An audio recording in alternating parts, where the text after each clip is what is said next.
Alright mga kapatid, nandito na naman po tayo sa isang programa kung saan manonood na naman po tayo ng balita at ating bibigyan ng reaksyon at opinyon na may katotohanan nga ba? Ito kasi ang balita. Tagumpay, palasyo na shock sa biglaang utos ni President Trump sa ICC? Patanong mga kapatid, PRRD nakalabas na sa ICC, umuwi? Parang malabo naman ata yun kasi pagka talagang umuwi yan, talagang tagadum, lagabum, no? Dito agad sa atin. Kaya panoorin natin ano bang meron dito. Baka ho may mga mensahe at malalaman po tayong good news para po sa ating PRRD. Kaya kung ready na kayo mga kapatid, simulan na natin. Oh my God, we'll be back again. Come on, let's get down to business. Yeah. Kung gusto nyo naman ng mura na at mabilis na internet, nandito na ang fiber ni Juan. Maaasahan, kaya tawag na. Baka meron na sa inyong lugar ang fiber ni Juan. Okay, salamat Fiber ni Juan. Ano bang meron dito? I-check na po nating lahat. Ito ang nakakagulat na balita na dapat malaman ng taong bayan na trending ngayon sa mundo ng social media at pilit ayaw ipalabas ng mga bias media sa publiko. Tila tunay talaga na ang lahat ay may hangganan at kahit kailan hindi mananaigang kasamaan laban sa kabutihan. Matapos ang pananahimik, President ng Amerika na si Donald Trump tila gumalaw na sa wakas sa ICC. Bagong update at isang malaking magandang balita sa dating Pangulong Duterte mula sa The Hague, Netherlands, ICC na dapat malaman ng taong bayan ating alamin. Pero bago natin tapusin ang balitang politika ngayon sa Pilipinas, kung ikaw ay bago pa lang sa channel na ito, ay please huwag kalimutang mag-like, subscribe at i-click ang notification bell para mas maging updated pa kayo lalo sa lahat pa ng bagong video na i-upload sa channel na ito. Mukhang panibagong dilubyo na naman ang tila kakaharapin ni Marcos Jr. at ng ICC dahil may panibagong parusa na naman ang ipinataw ng United States of America sa mga opisyal ng International Criminal Court o ICC. Pinatawa ni President Trump ng sanksyon ang 4 na hukom ng International Criminal Court. Kabilang dito si Rein Alapini Gansu, ang isa sa mga may hawak ng kasong crimes against humanity ni dating Pangulong Rodrigo Duterte. Ginawa ito ni Trump matapos maglabas ng arrest warrant ang ICC laban sa kaalyado nitong si Israeli Prime Minister Benjamin Netanyahu. Isa pa rito ang pagbubukas ng ICC sa sinasabing war crimes ng US sa Afghanistan. Pinatikos naman ito ng korte at sinabing isa lang itong pagtatangka para pahinain ang kapangyarihan ng ICC na nagsusulong na hustisya para sa milyon-milyong biktima ng karahasan sa buong mundo. Milyon-milyong biktima ng karahasan sa mundo. Charot. Dapat, ang ginaganyan nyo, yung mga namatay sa gera, dinamay nyo pa si Tatay Digong. Diba? Yung ICC talaga, yung credibility nila, malabo eh. And even Donald Trump, President Donald Trump, ay alam niya. Diba? Na minsan, nangingialam talaga yung ICC kahit na yung country ay wala nang jurisdiction ng ICC doon. Pangit yung kasi parang umiepal sila eh. Kasi nga may sariling batas po ang Pilipinas. Hindi naman po siguro inutil ang ating Pilipinas, ang ating batas dito. Bakit? Anong nangyari? Magpasa hanggang ngayon, kahit pinaliwanag na nila ng balubaloktot, hindi ko talaga maintindihan.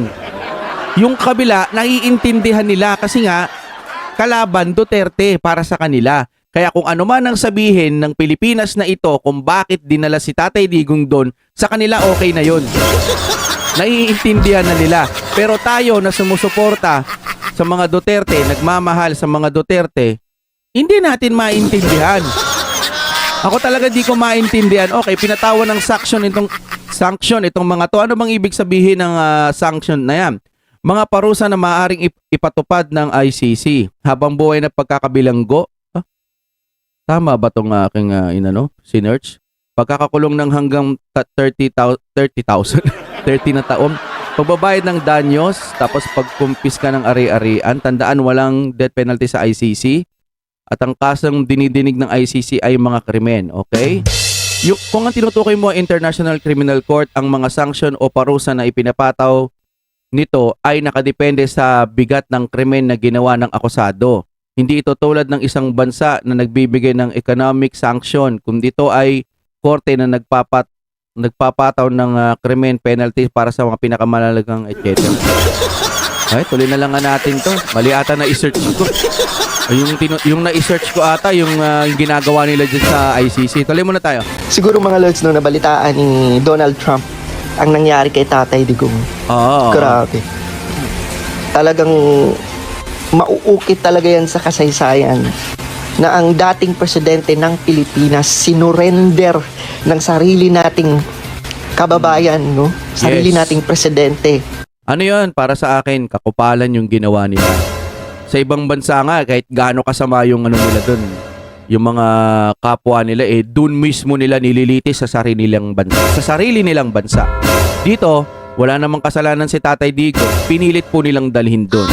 Sa kadahilanan na may issue si Madam Lisa. Yun lang po ang aking pagkakaunawa at opinion dyan. Sa ICC. Okay naman si Sa hangin talaga eh. Okay. So yes, okay lang. Si former President Duterte, sabi niya, tinanong ko siya kanina no, kung ano yung mensahe niya para sa mga kababayan natin na nag-aantay sa labas, nag-aantay ng balita, patungkol sa kanya at nandito dahil nagpapakita sila ng suporta para sa kanya. Sabi niya, okay lang ako, huwag kayong mag-alala. Yun ang kanyang message. Well, how do you feel po this being your last trip on this visit, and when do you think you can be back? Parang si Boss Well, Dada may yung... schedule na ako. Hindi ko pa lang Diba? siya ma-announce. Boss Dada. May pinag-usapan ako ng schedule sa mga susunod na mga weeks. Hindi ko pa lang siya ma-announce dahil wala pa akong ticket. No? So, nothing definitive until meron ng green ticket. So, pero meron ng draft schedule para sa pagbisita. Wala ba ho siyang bili naman sa inyo? Sa akin, wala naman siyang yun na yung bili niya is yung kanyang yung wag na daw siya bisitahin, wag na daw siya balikan dahil nakakaabala daw. At sagot ko naman sa kanya, sabi ko, hindi pwede yon dahil ang daming nag-aantay doon sa labas na gustong bumisita sa'yo. Grabe, no? Naiisip niya pa yun na wag niyo na akong bisitahin dito, maaabala lang kayo. Imbis na, alam mo sa totoo lang, kailangan talaga ng bisita ng isang walang kasalanan at namumuno sa ating bansa, maganda ang pamamalakad. Tapos ganun pa 80 years old. Deserve talagang dapat dalawin siya hanggat maaari samahan no? Nandun lang sana. Ang problema natin dito, ayaw na rin ng ating Pangulong Duterte na makaabala. So, actually, hindi naman problema yun. Sa atin lang, masakit. Parang problema na nga kasi masakit. Masakit lang tanggapin na ganito pa rin siyang magsalita. Ayaw pa rin niyang makaabala ng tao. Dapat nga kung tutusin, humihingi siya ng saklolo. Pero, ang gusto niya pa, huwag niyo na akong bisitahin. Okay na ako rin. Ganun po ang nakikita ko dyan. Sila makapasok, kaya kami yung pumapasok para mapaabot namin sa iyo kung ano yung sinasabi nila at mapaabot mo naman sa amin kung ano yung gusto mong sabihin para sa kanila.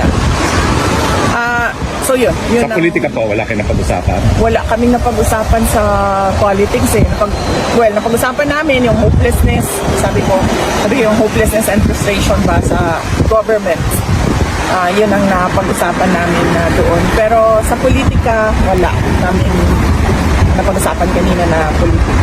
Any questions? Ma'am, salamat po sa update kay natin po Rodrigo Duterte. At isa po sa mga tanong. Alright, tuloy-tuloy na natin mga kapatid. Kayo sa pangutala ni Senator Robin Padilla na si baba ang minimum age or criminal liability. Mga batang edad 10 to 17 Ito, magandang usapin din to, ano? na masasangkot sa karumal-dumal ng krimen tulad ng border rape at drug-related cases. Hindi na muna ako mag-comment dahil hindi pa naman siya pinag-uusapan doon sa loob ng Senado. Kapag Ayun. meron na silang mga committee hearings, we will make sure na the voice of the Office of the Vice President will participate in Sa akin, no, kung isipin mo yung 10 taong gulang na makakagawa ng krimen, makadeds, no? Yung mga nagsasabi na hindi pwede, may iintindihan ko. Kasi napakabata pa naman nun. Kaso nga lang, kunwari sinasabi mo hindi pwede, 10 taon pa lang naman yan. Paano yung 10 taon na yun, pinaslang yung anak mo? Ganon na lang sa'yo yon, hindi pwede. Yayakapin mo, dadalhin mo sa ganiri at ganito. Aalagaan mo. Ewan ko lang, pabata kasi ng pabata ngayon yung mga gumagawa ng katarantaduhan. Sa akin, hindi ako pabor dahil nakakaawa yung bata. Pero, pag nakita mo nang gumawa ng krimen yan, sigurado, papabor ako. Yun lang ang nakikita ko. Kasi, hindi ho biro kapag ikaw ay gumawa ng krimen, lalo na't bumawi ka ng buhay sa ibang tao. Pumaslang ka. No? Pwede ka na ring ituring kriminal. Ikukulong ka lang naman, hindi ka naman bibitayin. Siguro yun yun. Tapos, pag nasa loob na ng kulungan, halimbawa lang isang 10 taon na gulang gumawa ng krimen, karumal-dumal, pumaslang. Ngayon, ikukulong siya. Siyempre, tatakbo naman ng panahon, talagang sira buhay niya kung makukulong siya ng 10 taon. 10 taon na sayang, nakakapanghinayang. Pero dun sa loob sana ng kulungan, bibigyan siya ng mga kung anong dapat gawin o lilinawin siya habang bata pa siya na mali yung ginawa niya. Pwede yun, no? Sang-ayon ako pagka ganon. Kasi kapag ka binaby mo yung mga 10 taon, wala. Baka gamitin pa kasi ng mga ibang sindikato. O sige, ang pagawa natin ng krimen na yan, yung mga pwedeng pagnanakaw, yung mga yung mga 10 taon, 11, 12, hindi naman makukulong yung mga yan. Diba? Minsan kasi pwedeng gamitin ng sindikato. At kapag nagamit yun, walang palagang Pilipinas kasi wala namang batas. Naalala nyo ba nung nangyari na nakalimutan ko na kung kailan pero halos ngayong buwan yata yun o nung June. Nagbakasyon lang yung isa nag-aaral ata sa UP. Estudyante. College na. Ngayon, umuwi sa bahay nila, sa probinsya nila. Tapos may 2 lalaki na minor de edad. Isang 17 ata at isang 16. Kung di ako nagkakamali, no? O 12, ewan ko. Kalimutan ko na. Pumasok, magnanakaw lang naman sana sila. Kaso nahuli. Ang ginawa nila dun sa babae,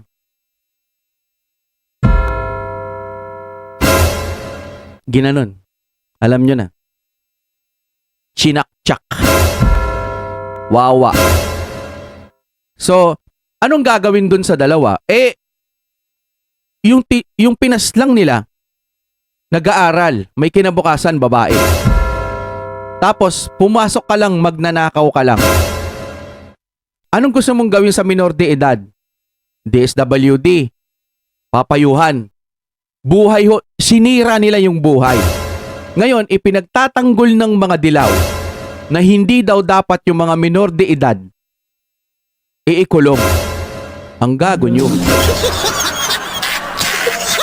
Buhay ang kinuha. Hindi na nga buhay ang kukunin ikukulong lang.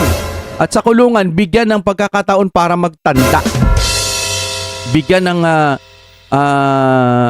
mga council ba tawag doon. Basta ikulong. Ituring kriminal dahil may ginawang krimen. Anong gagawin? Kaya nga sinasabi ko kanina, paano kung sa pamilya nyo ginawa? Halimbawa, sabi ka ng sabi, dapat yung mga bata na yan hindi ituring krimen, bla bla bla. Paano nga kung yung anak mo ginanon? Anong gagawin mo? Yayakapin mo nga. Dilalagay mo lang sa DSWD. Sa tingin ko, papayag ka na rin pag ramdaman mo yung sakit na naramdaman ng magulang dun sa ginawa ng mga minor de edad. Kawawa yun. Nabalitaan ko yun So DSWD na lang. Yun ang pangit dun. Ako, pabor ako. Kung bibigyan ng katarungan. Katarungan ang hinihingi. Hindi naman, wala namang sa atin dito, bitay, diba? So, kailangan lang mabigyan ng katarungan. Hindi pwedeng DSWD lang. Nagnakaw Tapos, pinaslang pa yung babae. Kawawa. Ganun-ganun na lang. Tapos kayo kukontra. Doon sa mga walang ginawa, kundi kumontra ng kumontra. Wala.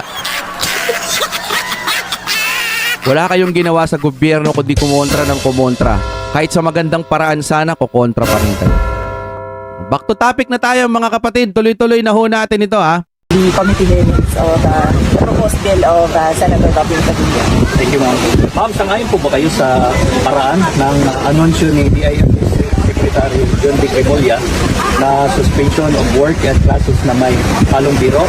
Marami po kasi mga netizens ang nagsasabing dapat seryoso at may malasakit ang ganitong mensahe, lalo na kaligtasan po ng publiko na nakataya. Yes.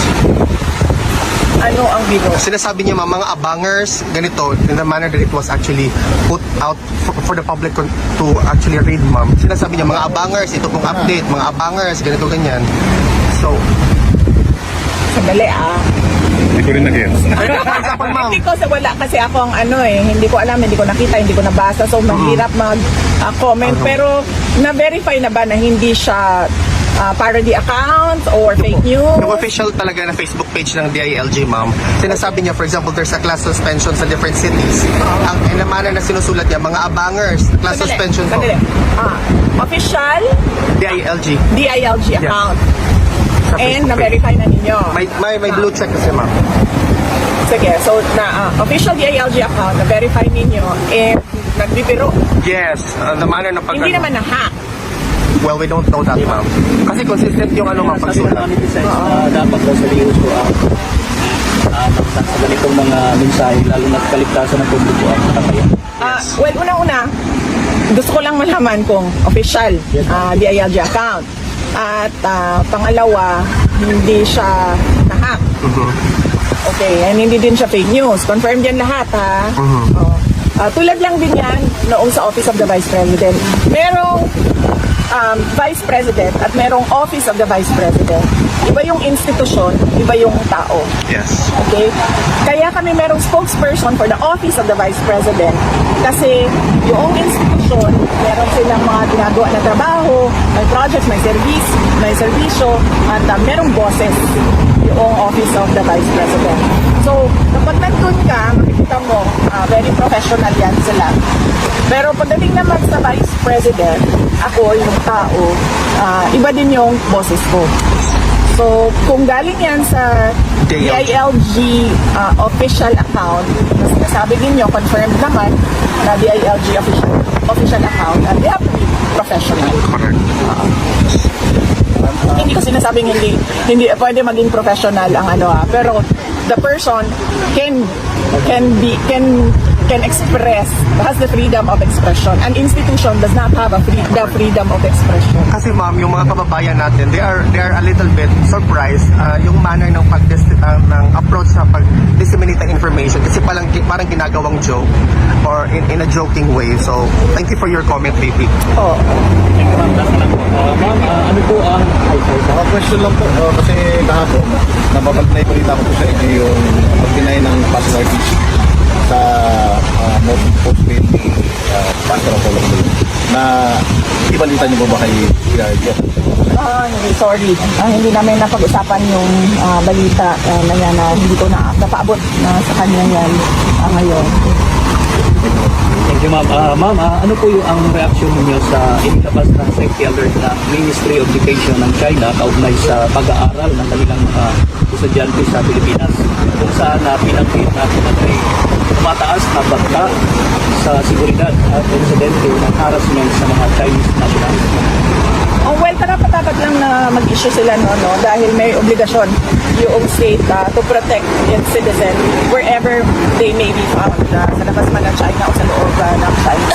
So, kung merong mga ganun na pangyayari na nagdidelikado yung buhay nila or merong harassment, merong threats na nangyayari, ay dapat bigyan nila ng sapat na warning yung kanilang mga citizens para sila naman ay makapaghanda or meron silang magagawa para sa proteksyon ng sarili nila.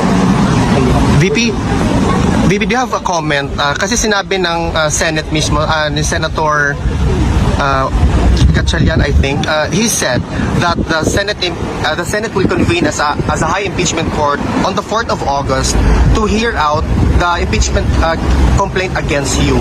Do you have a comment with respect to this? Kasi this is exactly 1 week after the SONA ng Pangulong Bongbong Marcos.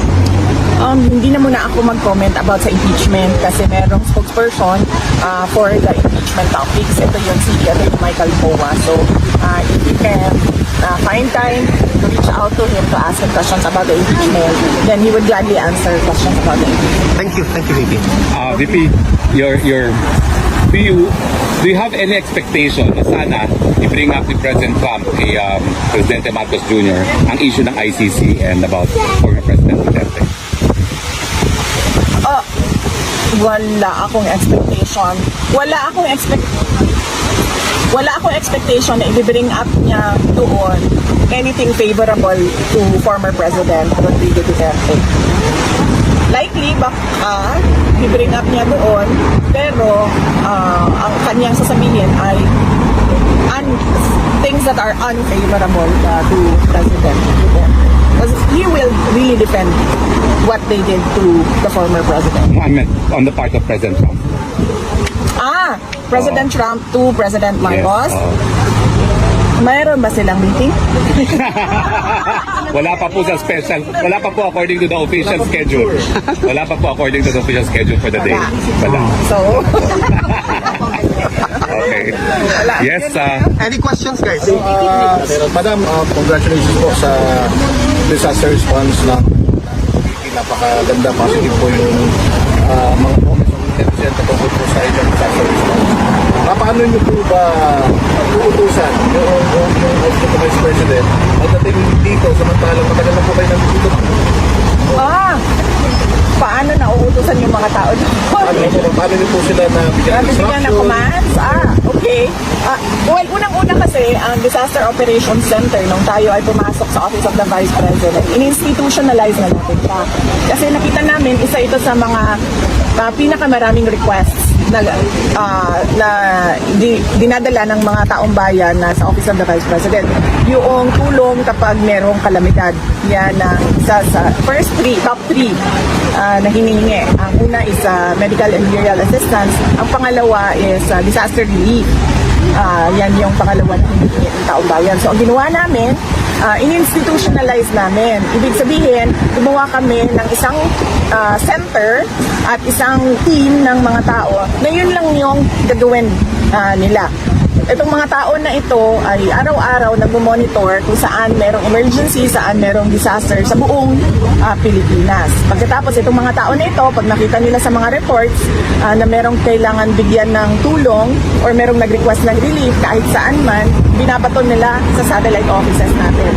Naka-preposition lahat doon ang tulong sa satellite offices, and then yung satellite offices, meron silang assigned din ng mga tao for disaster response.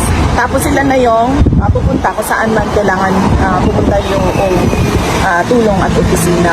So meron silang standard operating procedures na ginawa namin para susundan nila yon. Kapag wala doon sa nakalista na mga kailangan nilang gawin, kapag wala doon na sila nagtatanong. Sa USEC namin, or tapos yung USEC namin magtatanong din sa akin kung ano ba ang gagawin. Tulad ng example, noong isang araw or kahapon ba yon, kung saan lumabas yung mga bus na tumulong sa mga na-stranded sa mga ruta nila. Yun kasi ang allowed lang sa buses namin is may oras lang na allowed na lumabas sila. And ito yung peak hours kasi augmentation laang yung tulong na binibigay natin, no? Nag-augment tayo sa peak hours ng mga taong nagbabiyahe. Kahapon, sobrang dami nung mga humihingi ng tulong ng mga stranded. Nagpaalam sila sa akin kung pwede ilabas yung mga bus. And then sabi ko sa kanila, pwede ilabas yung mga bus dahil emergency na yan. At hindi na natin kailangan magpaalam pa na lalabas yung bus natin, labas doon sa peak hours na allowed mag-fly yung buses. So, ganun yung in-institutionalize namin, tapos merong standard operation procedures. Kung wala doon, nagtatanong sila at nabibigay ng Commander, sagot. Comment lang po ma'am sa mga comment ng netizens na mabuti pa daw po yung OVP. Mas nararamdaman nila sa mga ganyang disasters. Yung pong EDCA sites na sinasabi nilang yun ang isa sa mga purpose, di raw nila nararamdaman. Unang-una, kailangan siguro natin tanongin, no, kung totoo ba talaga na yung mga EDCA sites ay gagamitin for disaster preparedness and disaster response o sinabi lang yon para lang may masabi patungkol sa EDCA sites. Just to piggyback real quick, VP, kasi sinabi ni DND Secretary Gibo Chodoro that we should ask the US to use these EDCA sites para po ma-facilitate yung relief operations. What's your reaction to this particular statement? EDCA kasi, it means Enhanced Defense Cooperation Agreements. Nandun yan siya sa, dun tayo sa word na defense, no? Ano ba ang ibig sabihin ng defense, no? Di ba mutual defense? Like depensa sa Pilipinas at depensa sa, kung sino man yung ally natin, di ba? Kasi mutual, di ba? So, kung magkaroon ng agreement, iba pa ang agreement sa ilalim, sa loob ng EDCA agreement about disaster preparedness and disaster response, pwede yun. Kasi defense is not just yung defense na kapag merong invasion or merong war, pwede ding relief operations in times of emergencies. Thank you, VP. Well, since nakita po na parang epektibo yung disaster response ng OVP, will you ask for a higher budget for this year? For disaster preparedness? Kasi sabi ko sa mga kasamahan namin sa Office of the Vice President, kung ano yung ibinigay sa atin last year, dagdagan nyo lang ng sa inflation o pagmahal ng procurement at goods and services, yun lang ang idagdag ninyo. So, hindi na kami humingi ng tulad nung dati kung saan optimal yung operations ng Disaster Operations Center ng Office of the Vice President kasi alam naman namin na hindi siya ibibigay. So, parang ayaw ko na pupunta yung mga officials ng Office of the Vice President, punta sila sa House of Representatives, tapos sasabihin sa kanila na hindi namin yan ibibigay sa iyo. Ayaw kong napapahiya yung mga kasama ko, ayaw kong napapahiya yung institusyon. Now, VP has an appointment at 4:10, no? So, unless last question, tapos yung mga first-timers, pagbigyan natin sa pictures, pwede pa ba, VP? Miski konting panahon lang. Go! Insight po sa mga patuloy po ng mga supporters ni Tatay Digo, dito po mundo, Great Home, tapos Yes, opo. Unahin ko na muna yung sa mga kababayan natin. Sa mga kababayan namin, ang Office of the Vice President, kung ano man yung makakaya ng Disaster Operations Center namin, ay gagawin namin lahat para sa disaster response. Dalawa po yung nandyan sa loob ng center namin. Unang-una is yung mga kalusugan trucks namin, nagdadala sila ng hot meals sa mga responders. Pangalawa, meron kaming relief, no? Relief, food and non-food, yung relief na pwedeng maibigay ng Office of the Vice President. Kailangan natin laging tayo sa mga ganito dahil alam natin na taon-taon pabalik-balik yung bagyo. Hindi naman titigil ang pagdating ng bagyo sa ating bansa. At ang dala ng bagyo lagi ay unang-una pagbaha at mga landslides. So yung mga tao na alam nila na flood-prone area sila or danger zone area sila sa landslide, ay dapat maghanda sila pagdating ng bagyo or tag-ulan. At ano yung isa sa'yo? patuloy na pagtitiko ng mga supporters. Yes. Okay. Sa aming mga kababayan sa buong mundo at sa Pilipinas na patuloy ang pananawagan na iuwi at ipalaya na si dating Pangulong Rodrigo Duterte ay nagpapasalamat kami. Alam ni dating Pangulong Rodrigo Duterte na meron tayong mga ginagawang rallies, pagtitipon at pananawagan. At nasabi nga niya sa ating kahapon na sana ay bigyan siya ng pagkakataon ng Diyos na personal ang kanyang pagpapasalamat sa inyong lahat sa inyong pagpapakita ng suporta at pagmamahal sa kanya.